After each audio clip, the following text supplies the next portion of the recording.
ఎలా ఉన్నారు? బాగున్నారా? అండ్ ఈరోజైతే నేను ఈ మటన్ షీక్ కబాబ్ని ఈ మటన్ షీక్ కబాబ్ అయితే నేను ప్రిపేర్ చేయలేదండి. బయట నుంచి తెప్పించారు మా ఫ్రెండ్ వాళ్ళ పార్టీలో.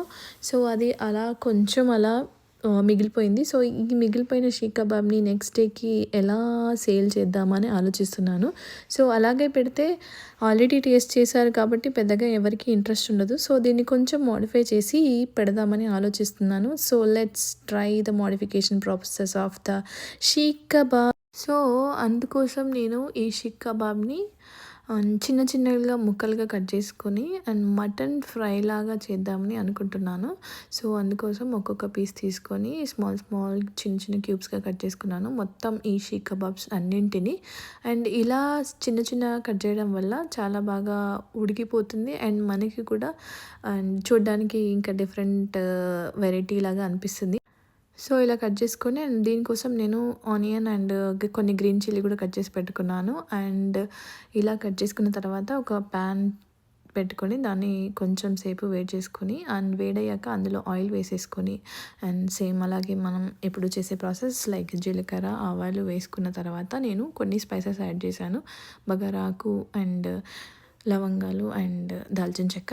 సో ఇలా కొంచెం సేపు ఫ్రై చేసుకున్న తర్వాత ఇప్పుడు మనం కట్ చేసి పెట్టుకున్న గ్రీన్ చిల్లీ వేసేసుకొని ఆ గ్రీన్ చిల్లీ కూడా వేగాక కాసేపు గ్రీన్ చిల్లీని వేయించుకొని ఆ గ్రీన్ చిల్లీ కూడా వేగాక మనం అన్నీ కట్ చేసి పెట్టుకున్న ఆనియన్స్ని కూడా వేసుకోవాలి. ఇప్పుడు ఆనియన్స్ని వేసుకొని బాగా కలుపుకొని అండ్ ఈ ఆనియన్స్ను బాగా వేగడానికి ఒక చిట్కా ఉందండి. కొంచెం సాల్ట్ వేసుకున్నాం అనుకోండి ఇందులో, అది కొంచెం బాగా ఫ్రై అయిపోయి రెడ్ కలర్లోకి షిఫ్ట్ అవుతుంది. సో ఎప్పుడైనా నేను కర్రీ చేసేటప్పుడు ఆనియన్స్లోనే సాల్ట్ యాడ్ చేస్తాను. ఇలా సాల్ట్ యాడ్ చేయడం వల్ల మంచిగా ఫ్రై అవుతాయి.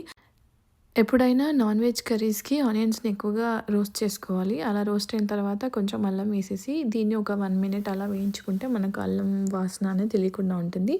ఇలా వేయించుకున్న తర్వాత కొంచెం పసుపు వేసుకొని అది కూడా ఒక 1-2 సెకండ్స్ అలా కలుపుకున్న తర్వాత మనం ముందుగా అన్ని క్యూబ్స్లా కట్ చేసుకున్న ఆ షీక్ కబాబ్ పీసెస్ని నేను ఇందులో కలిపేసుకొని కొంచెం కొత్తిమీర పుదీనా కూడా వేసుకొని మూత పెట్టుకొని అలా కాసేపు మగ్గనివ్వాలి.